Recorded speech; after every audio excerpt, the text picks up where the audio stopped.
We are pleased to introduce to you a new sponsor here at VoteProPot-Cast, CBD. That's CBD spelled SEABEDEE. They produce premium CBD wellness products. Their products have been featured in High Times, Forbes magazine, Thrillist, and other publications for meeting the highest standards of quality in the industry. Feel better, sleep better, recover faster with CBD, oils, edibles, topicals, skincare products, and even pet products. Their website is cbd.org, that's SEABEDEE, and their email is relief@cbd.org. Toll-free number is 866-304-5974. They're offering you 50% off for first-time customers when you use the code PODCAST50. So go check out cbd.org and place your order.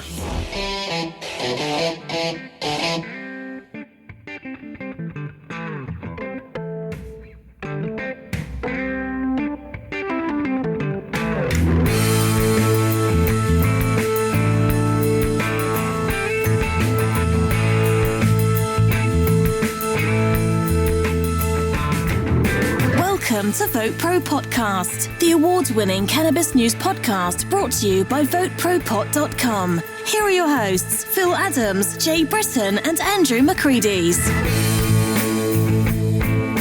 Well, hello again, everybody, and welcome to another episode of VoteProPot-Cast.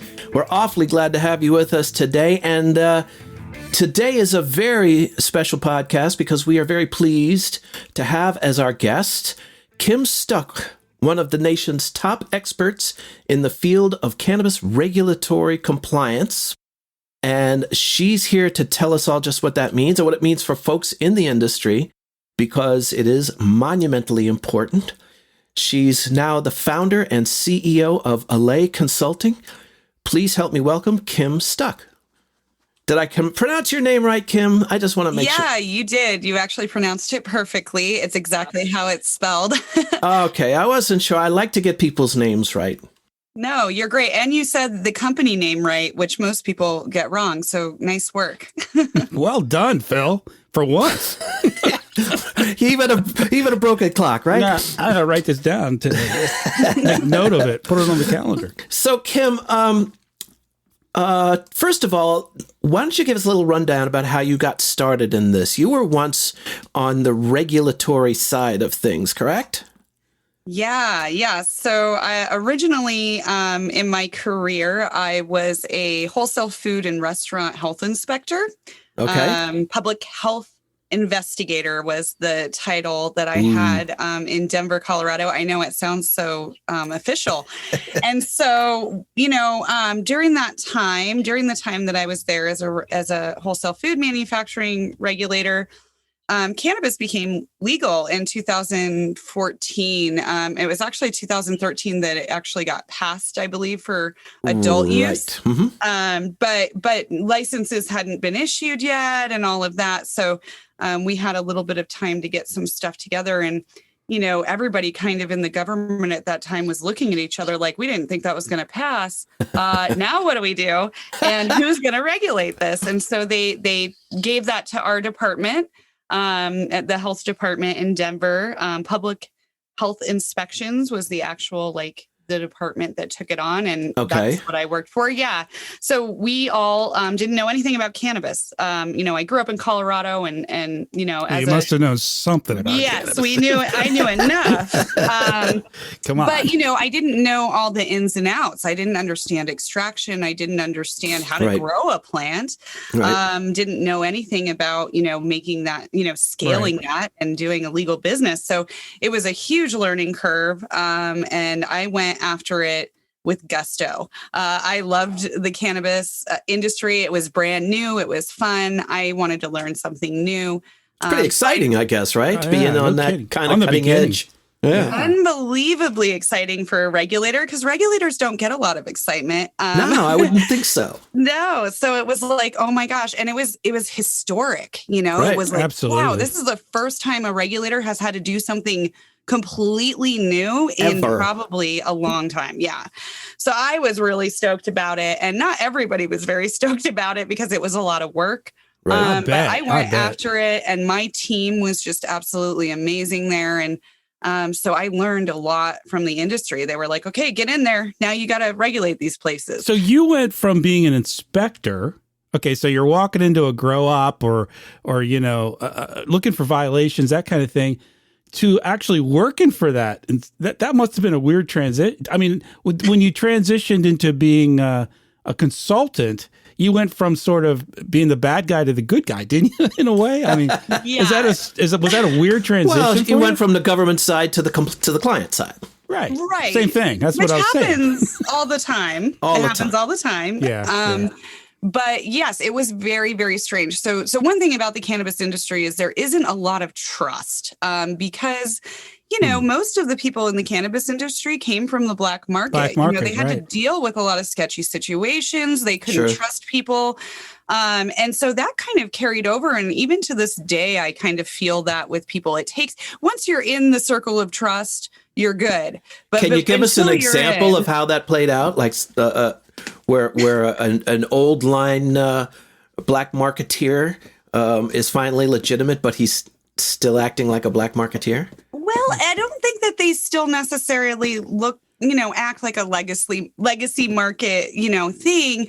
It's not necessarily that. It's just that they have been downtrodden and biased for so long that why would they trust anyone? Like, honestly, I don't Especially blame them. The man.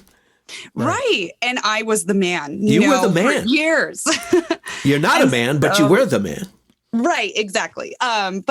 So it was a weird transition. I actually remember when I started my company, because I couldn't really tell that many people about it. I went to the ethics board and signed an NDA. I did all the things that you should be doing if you're going to, work for the private industry. And I did all that. And I felt like I was legit. And as a regulator, I had a really good reputation. They, even though I had to dispose of a lot of product and did a bunch of recalls, and it was very ugly. It was a hard few years, I guess, towards the end there, just because there were so many issues we found. But I just remember the first time I went to a cannabis happy hour as a consultant, everybody knew who I was. Everyone knew who I was. And everyone was like, what is she doing here? That's funny. So do you think? Oh, my God. Okay, let's back up. So you were inspecting restaurants and bars, I take it, for the most part, like for the health department. And then all of a sudden, the government, the regulators said, how do we get, we've got regulations, how do we get these inspected? And they said, well, let's give it to the health department. All of a sudden you inherit that as part of your scope of work, I guess you could say.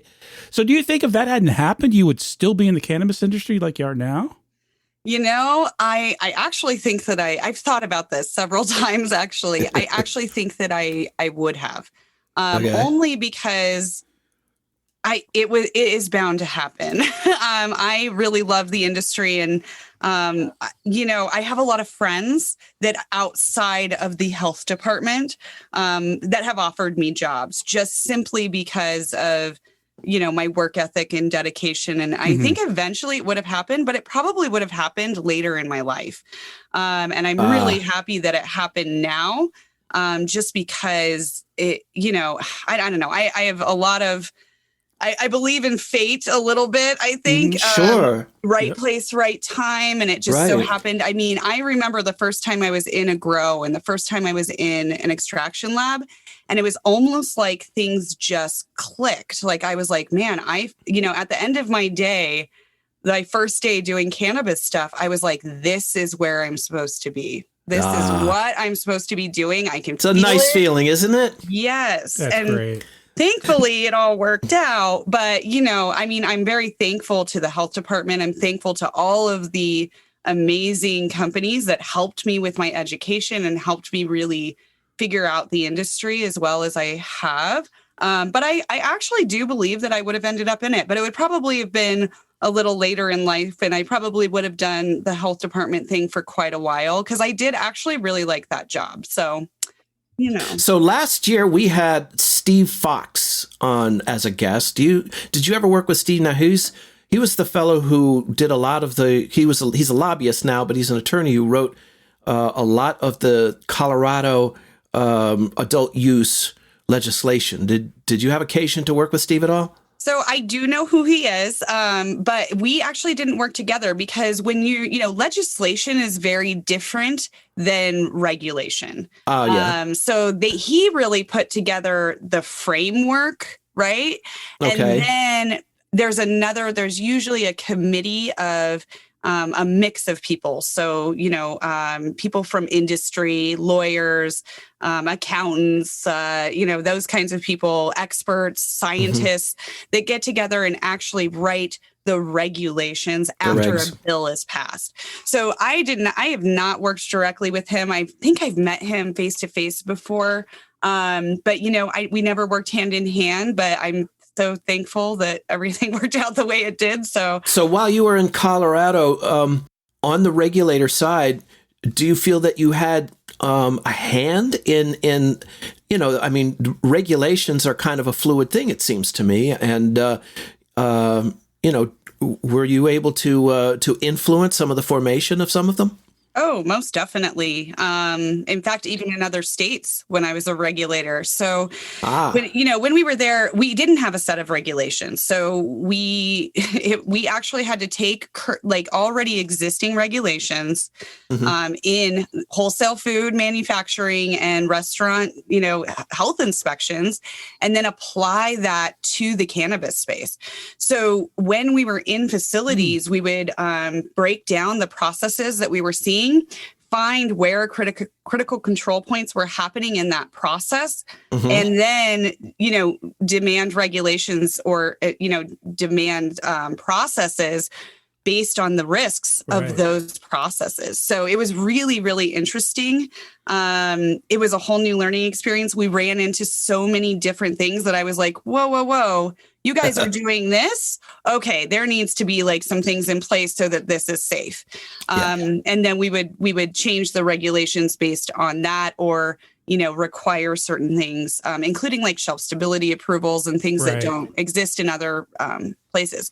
And, I'm a certified professional at food safety. So, that's what my lens is, naturally.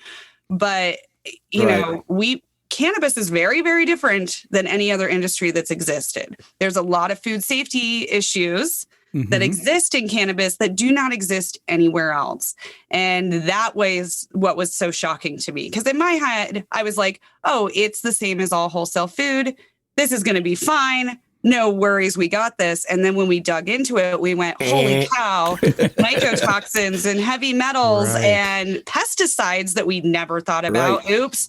All of these things. And so, throughout time, because of all the recalls and the issues that we had to go through, obviously that changed. In fact, I'm part of the MED policy and advisory board, and they just put CAPA plans into their regulations, which is a food safety standard. So they're also seeing the reasons for changing stuff. Yeah, mycotoxins is a smart person's word for mold, I think, right? So it's the toxin that certain molds create. Yes. Okay. Well, that kind of leads to a question that's sort of obvious, and that is, Kim, do you think that the cannabis industry is overregulated? I mean, if you compare it to your experiences in the past with, restaurant inspections and stuff, or even with FDA and food and so forth, because there are a lot of complaints by folks in the industry. I don't know enough about it to say, but what are your thoughts on the whether or not this industry is more regulated, more closely watched? It's certainly more it's certainly more expensive to get into. It's certainly higher taxed. Do you think it's higher? The regulations are more restrictive? This is the unpopular opinion, but no, I don't think it is at all. You look at wholesale food manufacturing compared to an extraction lab. Let's just use Colorado as a baseline, right? Okay. THC manufacturers. So they have to deal, it depends on which county. If you're in Denver County, you have a health department, right? Most other counties do not regulate at all. When it comes to health and safety. Then you have the MED, right? And the Department of Agriculture. So you have to follow those regulations. In every other wholesale food industry, if you have a wholesale food manufacturing, not only do you have, your state and local health department, you also have the FDA, you have OSHA, which is a huge, tiny problem. Workplace safety. Yeah. And then on top of that, in the wholesale food manufacturing world, most ingredient companies, aka oil companies, right? If it's equivalent to the cannabis industry, they have to have GMP certification at least in order to sell their product anywhere. And GMP certification is like FDA regulations, but all this documentation and logging and things like that. So no, I don't think that they're as regulated as they think that they are. I do believe that they are overregulated in some areas, though. Licensing things and stuff like that. I think that they're still working out kinks. So I do think that they have room to complain a little bit because there are some things in the regulations that make zero sense and could be streamlined, and it is very expensive, and license applications, kind of, oh my gosh. And the competitiveness to licenses in different places, I mean, it's hard. So I'm not saying that they don't have room to, complain to a certain degree, but I don't think that most people in the industry understand what federal legalization is going to do to them. It is going to be very hard. Well, let's dive into that. But before we do that, I'm just curious, are there some states that you see that are really doing it right as compared to some others? Oh, my goodness. I think all of them are kind of doing it wrong and kind of doing it right. Actually, I do like the Michigan regulations that just came out. They're probably the best ones I've seen in a while. But you look at like Oklahoma or some of those other places, and I'm just like, what is this 13-page rubbish? This is so vague that nobody can really follow it. You really shouldn't be writing regulations that are just completely vague. And the governments do that sometimes so that they can just decide halfway through if something is wrong or not, which is not a good way to write regulations. So, Colorado's getting there. We went through a lot back in the day. We messed it up royally.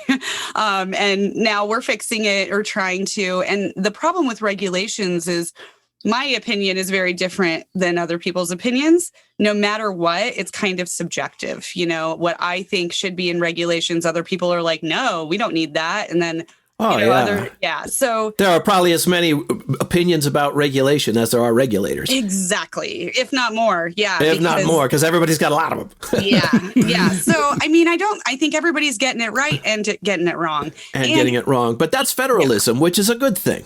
Yes. And each state has its own culture of people.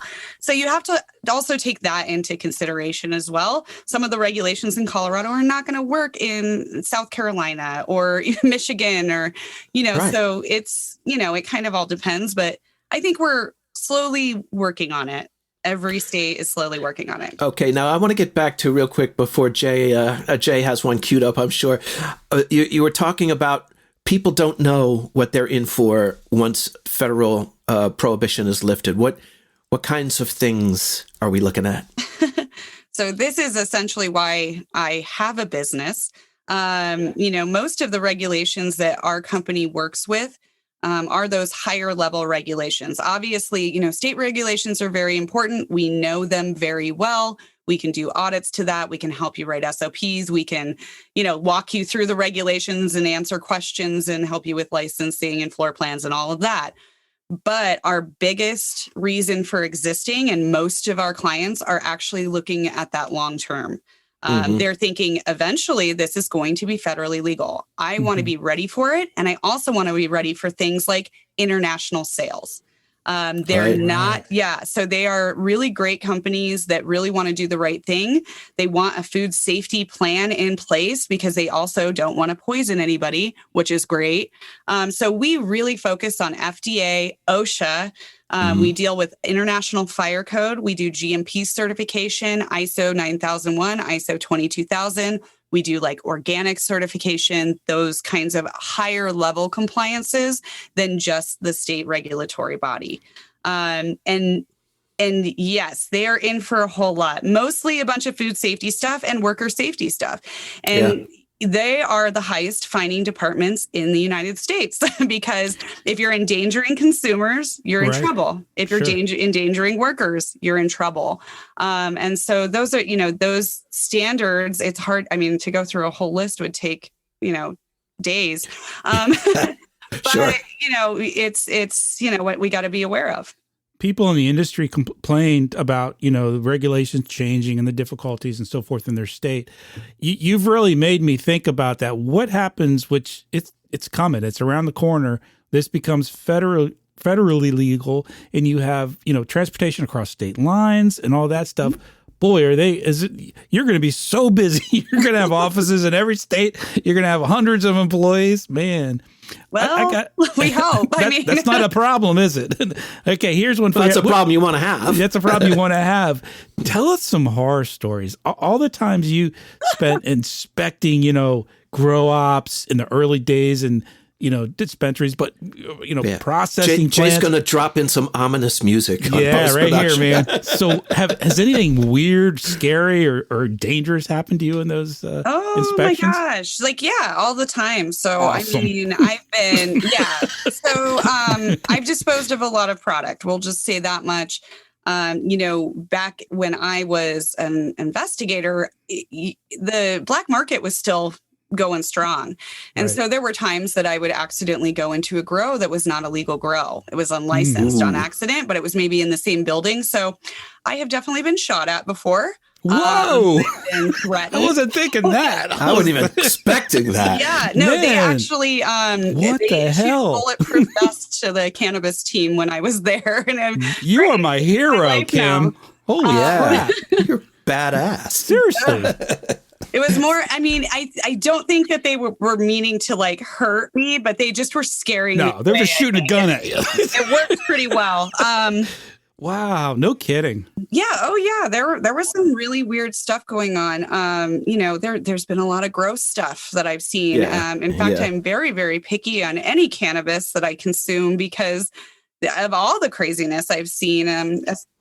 Yeah, man, that's crazy. I was expecting you to say, this something minor, Well, you said scary, and that was the most scared I've been. Oh, we found a snake crawling through the grow op, that would be enough for me. This is a really good one. One of the first recalls that we did that I was on site for, but actually one of the senior investigators at this time, because there was 9 of us in the department. And so all 9 of us were tasked to do cannabis at first until they were like, okay, this is a much bigger job. Kim, will you be the cannabis specialist and you only do cannabis and do that? And I said, yeah. So one of the times people were making bubble hash in an old washing machine that they got off of Craigslist. And the reason why it came to our attention was somebody called in a complaint about the hash that they bought.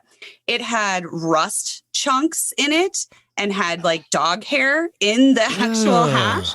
And so we went and checked it out. And then they were using that hash and putting it in brownie mix as well. So we had to recall everything and, write a cease and desist. I mean, that kind of stuff happens all the time. I found homemade extraction equipment that was rusting on the inside as well. That's actually fairly common. That's why we require UL equipment. But back in the day, nobody was making extractors, right? They had to make them themselves. So it was very weird. I've been in places that have had alligators as pets. No joke. True story. Wow. And I actually think that there is a dispensary in Denver that has an alligator in their dispensary, which is pretty funny. And I've been in grow facilities that literally had a carpet on the ground mold and algae that we good. Nice. All up the plants and everything, and they could not understand why we were not okay with that. It was really we've seen some black mold issues, we've seen pesticide issues you wouldn't believe. It was just it was nuts. So that's kind of scary too. No kidding. Well, Jay, you asked for horror stories. You got some. No kidding. I wasn't expecting. Netflix should make a show out, based on your life or something, man. If Netflix crazy. Followed around a health inspector, I think it would shock a lot of people. To tell you. No kidding. Like Murder Mountain. I guess you saw that. That's pretty crazy stuff, man. Well, as a young man, I worked in a lot of restaurants. As an adult now, I try not to think about what goes on in the kitchen. Yeah. I'd rather not know. So, Kim, so we talk a lot about manufacturing and grow operations. What about dispensaries? What are some of the things they have to comply with?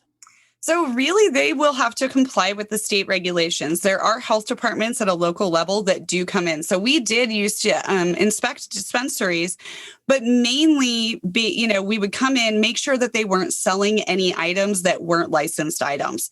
So back in the day, I think the first dispensary I ever went into, this little old lady was running it, and she had a bunch of brownies that had no labels on them, right? No labels at all. They were just wrapped in plastic. She was making them at home and bringing them in and selling them. And, that's like the old days. Yeah, that's not allowed. Yeah. You have to have a licensed facility to make anything that's edible and sold to the public. You have to, that kind of thing. Because God knows what she has at home with cats and kids and dogs. And exactly. So, and also it has to be labeled correctly, right? We have very strict labeling laws for a reason, because if that brownie goes home with somebody and it's just sitting out, a little kid's going to eat that. And there was no, packaging at that point. That was like way early. No packaging rules yet. So yeah, I mean, there's a lot of things that, people need to think about that maybe don't think about them. Does everybody that's new getting into the cannabis industry need a compliance consultant? Oh, that's a hard question. I mean, of course I want to. I would think yes. they would. I mean, it's so complex. It is very complex. But people do it. I think that. So the just to avoid the mistakes, if nothing else. Yeah, and the name of my company is Allay, and Allay is actually an English word, and it means to calm or soothe stress and anxiety. And the reason I named it that is because that's exactly what we do. So it's a great name. Getting into that's a great name. Yeah, I love it. When people are getting into the industry, it depends on how well they want to sleep at night. If they want to hire a consultant to help them through the whole process of at least getting their SOPs in place and training their staff, then we're a perfect fit, and if they, but not everybody can afford, to have a consultant, and not everybody thinks that, they need it. And need is a very different word as to this would make my life 100% easier. When it comes to GMP certification or ISO certification, yeah, I think that need might be the word, unless you want to, do it for 3 years and pay all your employees to work on it. It's a huge, heavy lift. And when it comes to OSHA, I would say need might be a good word, because, that worker safety, you can't mess around with that. And if you don't do one incident and you're out of business. Exactly. And then FDA as well, food safety, unless you're a food safety professional like myself or my team, it's really hard to identify where dangers are. And if you hurt somebody or, God forbid, kill somebody, it's a problem. You will go to prison. It is not, people don't mess around with that anymore. So, it just depends on how much risk they're willing to take and how much sleep they want to get. Now, it seems to me, Kim, then, and you can correct me if I'm wrong on this, but the cannabis industry being what it is and coming from the legacy that it has, it seems to me that government regulators are just looking for ways to gig somebody, probably more so than other industries. Is that an accurate assessment, or is that off base? It depends on the state. I felt like our department was not biased against cannabis. We actually were very excited about it, but we all grew. We're a Colorado government. We didn't. It's a different culture. Yeah, we weren't even drug tested, for Christ's sakes. Right. Exactly. I mean, but when I talk to FDA regulators, it's a much different conversation. In fact, when I worked for our department, we're supposed to reach out to the FDA if we run into a situation that we don't understand. And then we're supposed to use the FDA's guidance. That is written in our freaking handbook. No when kidding. I would call the FDA and mention the word cannabis, they would literally hang up on me. Wow. Nice. I'm not kidding. And now, have they even yet released the FDA guidance on hemp industry and cannabis or CBD yet? No. They keep Unbelievable. pushing it out, and it's I could rant about this all day long, but I bet. it is So unethical. could we. It is unethical. It is, absolutely. Because there are people in It this. was supposed to come out a year ago, at least. Over a year ago. Over a year ago, right. And And these there poor are people, farmers and businesses are just sitting there with their thumbs up their rears trying to figure out what to do with their crops and what to do with it's ridiculous. Yeah. It's criminal. It is, because all it's doing is creating an environment where food safety doesn't matter, and an environment where the cannabis industry can have another black eye. All it takes is one person dying or getting viciously ill. And it's already happening. I mean, there have been so many accounts of people getting sick. I think it was CNN or CNBC took a bunch of CBD products off of a shelf and tested them themselves in an in-house lab, and most of them didn't have any CBD in them at all. Yeah, I mean, this is a story problem. on that. Yeah. Yeah, it's a huge problem. I'm, slightly infuriated with the FDA for not having something in place by now. But at the same time, what can the industry do? And that's kind of where our company has come in is, hey, we'll be your personal food safety experts, your personal health department. And we will come in and make sure that you're at the standards, that you're protecting your consumers. Mm-hmm. Because real companies that actually care, they care about their consumers, and they don't want to give them something that could potentially harm them. And absolutely not. Yeah. So they kind of, it's total BS, but there's a lot of really great companies out there that are doing the right thing. And thankfully, there are, or else I probably wouldn't be in business. So do you do testing? Does your company do testing or? So we do not own a lab, no, but we do partner with several labs in different states. Yeah. So we kind of find the best of the best. And then that's where we do take samples, and then we send them to those labs. So yes, testing is part of one of the things that we help with. Sure. How large does Department of Agriculture regs figure into this? Is that a big part of it, or is it mostly FDA? So the Department of Agriculture actually leaves things to the states. So each state, like California Department of Agriculture regulations are vastly different than like the Oregon ones.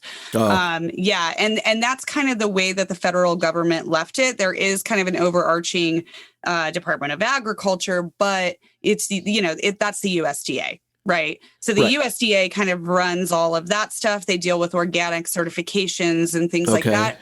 But they pretty much leave those rules to the states. And the USDA actually has come out with hemp rules. I actually helped write the hemp plan for Colorado, which got rejected. And now we're rewriting again. But the USDA actually has released some stuff. And I understand that the FDA was waiting on the USDA, because when you're writing two sets of regulations, having one first helps you back up to that regulation and you get less crossover. So it was smart for them to wait until those regulations were out. Mm-hmm. But at this point, it's just a huge injustice to the industry to wait this long, because it just drag their feet this long. Oh, yeah, it's kind of getting bad out there. So we're excited to see those regulations when they come out. Psilocybin. Yeah. You guys have a branch now, and you do consulting regarding that industry, a brand new industry. What are your thoughts on psilocybin? I mean, in terms of its legalization, and is it going to move as quickly as cannabis legalization has across the country, or what? So the decriminalization of psilocybin, I think, is going to spread like wildfire. That's an easy step. It's a drug that can do harm if it's done, completely wrong, but it's not like heroin where, you're going to have a bunch of deaths. It's not quite that bad. So, I don't know. And it would appear to me, because of the way it's grown, it would be essential to have folks like you, or to have regulators, I should say, really watch how that's being grown. I don't know anything about it, but I would think you'd be more susceptible to molds and things like that because it's a fungus, right? I mean, am I right? Yeah. So it's very, very affected. The substrate is really, really affected by contamination. So there's a lot of steps and procedures that growers take to make sure that their substrate is clean before presenting the spores to it. So yeah, there's a lot of things going on with psilocybin that's awesome. Cool. Well, Kim, where can folks get in touch with you if they need or want help with their regulatory consulting? So they can go to our website at www.allayconsulting.com, and that's ALLAY consulting. Or, they can, visit our website. There's a lot of good information on there, and they can reach out via there. Very good. And if there's one thought you want to leave our listeners, especially industry folks, with, what would that be? Be proactive. Think about the future of your company. Think about the things that could happen down the line that could affect you, and, do something now if you can to prevent bad things from happening to you. I think that on so many levels, not just compliance, you need to be proactive. We've been speaking with Kim Stuck, founder and CEO of Allay Consulting in Oregon, and expert in the cannabis regulatory field. And if you want to know more about that, once again, and we're going to put this in our show description, allayconsulting.com, ALLAY consulting.com, all one word. Well, not the .com part, but the rest of it. They get it. Yeah, okay. Send us your questions, your comments. We'll make sure they get passed along. Check us out at VoteProPot.com. Go to Apple Podcasts. Give us a 5-star rating if you're a swell gal or guy. Jay, what else? Send us an email at podcast@VoteProPot.com. Call our message line 240-257-2441. All right. And of course, as always, there is so much more information that you can get on our social media platforms. Go to Facebook, LinkedIn, Instagram, and Twitter, and just do a search for VoteProPot.